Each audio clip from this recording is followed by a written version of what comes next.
আগামী 19শে জুলাই সোহরাওয়ার্দী উদ্যানে 2টার সময় আমাদের যে জাতীয় সমাবেশ, এই উপলক্ষে আমরা এসেছিলাম।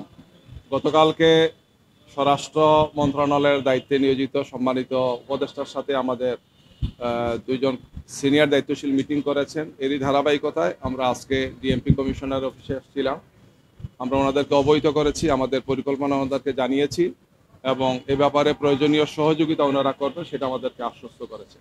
কয়েকটি বিষয়, একটি হচ্ছে যে ট্রাফিক ব্যবস্থা, যাতে আমাদের বিপুল সংখ্যক গাড়ি আসবে, প্রাইভেট গাড়ি, বড় গাড়ি, বিভিন্ন ধরনের গাড়ি আসবে, বিভিন্ন স্পটে আমাদের লোকজন আসবেন, অনেকে লঞ্চে আসবেন, অনেকে ট্রেনে আসবেন, অনেকে বাসে আসবেন, পার্সোনাল অনেক ভেহিকেলে আসবেন। এই সমস্ত বিষয়গুলো যাতে ওনারা নিশ্চিত করেন, গাড়ি ঢোকা, গাড়ি বের হওয়া, গাড়িগুলোকে এক জায়গাতে রাখার বিষয়টি এটা যাতে ওনারা নিশ্চিত করেন। এর পাশাপাশি আইন শৃঙ্খলা এবং বিশেষ করে নিরাপত্তাজনিত বিষয়গুলোকে ওনারা এনশিওর করবেন, আশ্বস্ত করেছেন। আমরা ওনাদেরকে অবহিত করেছি আমাদের পরিকল্পনা। আমরা ফার্দার আর ওনাদের সাথে যোগাযোগ রাখবো। ওনারা পরিকল্পনা নিচ্ছেন, আমাদেরও কিছু পরিকল্পনা আছে। দুটো মিলেই একটি সুন্দর, সুষ্ঠু এবং শান্তিপূর্ণভাবে এই জাতীয় সমাবেশটি যাতে অনুষ্ঠিত হয়, আমরা সেই ব্যাপারে একটি কার্যকর পরিকল্পনা নিয়েছি এবং সেটা বাস্তবায়ন হবে ইনশাআল্লাহ। এটা নিয়ে তাদের সাথে আলোচনা আছে। নেক্সটে ওনাদের সাথে আমরা আরও কথা বলবো। আজকে ওনাদের সাথে আমাদের দুটিকে আলোচনা হয়েছে। আমাদের তো টার্গেট ঢাকা মহানগর এবং ঢাকা বিভাগ সহ আশপাশের জেলা এবং পুরো দেশ থেকেই আমাদের একটা পার্টিসিপেশন থাকবে। সেটা কয়েক লক্ষ লোক হবে ইনশাল্লাহ। ইতিহাসের সবচেয়ে বড় জনসভা ইনশাল্লাহ, দোয়া করেন।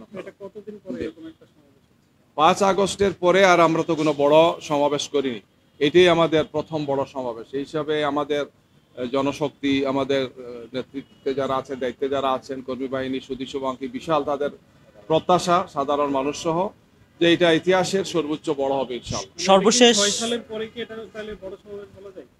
ফেসিবাদের সময় তো আসলে কেউ কোনো প্রোগ্রাম আমরা করতে পারিনি।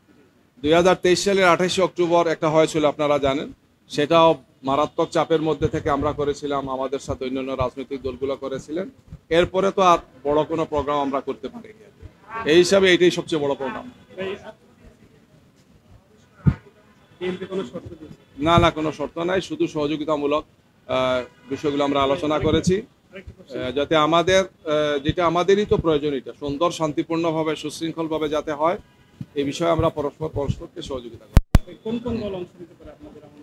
আমরা এই জাতীয় সমাবেশে ফেসিবাদ বিরোধী আন্দোলনে যারা ছিলেন আমরা সবাইকে দাওয়াত দেব। এই প্রক্রিয়াতে আমরা আছি, এখনো দাওয়াত আমরা দেইনি, মৌখিকভাবে বলেছি আমরা কার্ড দেবো, আপনাদেরকেও দাওয়াত দেবো ইনশাল্লাহ। আপনাদের মিডিয়া হাউস সবাইকে দাওয়াত দেবো, সবার জন্য ব্যবস্থাপনা থাকবে আর কি ইনশাল্লাহ। জি জি, আমরা তো এটা অনেক আগেই চিঠি দিয়েছি পূর্ত মন্ত্রণালয়কে। ওনারা আমাদেরকে মাঠের পারমিশন তো পুলিশ দেয় না, সেই পারমিশন দিয়েছেন। আমরা আজকে আসছিলাম ওনাদেরকে অবহিত করা, পরিকল্পনা ওনাদের সাথে শেয়ার করা, যাতে সুন্দর, শান্তিপূর্ণভাবে সেটা হয়, এটা ওনারা আমাদেরকে আশ্বস্ত করেছেন। মানে ডিএমপিরও একটা অনুমতির বিষয় থাকে না? না, অনুমতি তো হয়, এটা মূলত মাঠের অনুমতি, তো এটা আমরা নিয়েছি আর ওনাদের সাথে আমরা শেয়ার করেছি এবং ওনারা সহযোগিতা করবেন আশ্বস্ত করেছেন। গতকালকে যেটা বললাম, স্বরাষ্ট্র মন্ত্রণালয়ের উপদেষ্টার সাথে আমাদের ডক্টর আব্দুল্লাহ মোহাম্মদ তাহের এবং আমাদের সেক্রেটারি জেনারেল মিটিং করেছেন। এই ধারাবাহিকতা আমরা আলোচনা করছি যাতে একটি সুন্দর, শান্তিপূর্ণ জাতীয় সমাবেশ অনুষ্ঠিত হয়।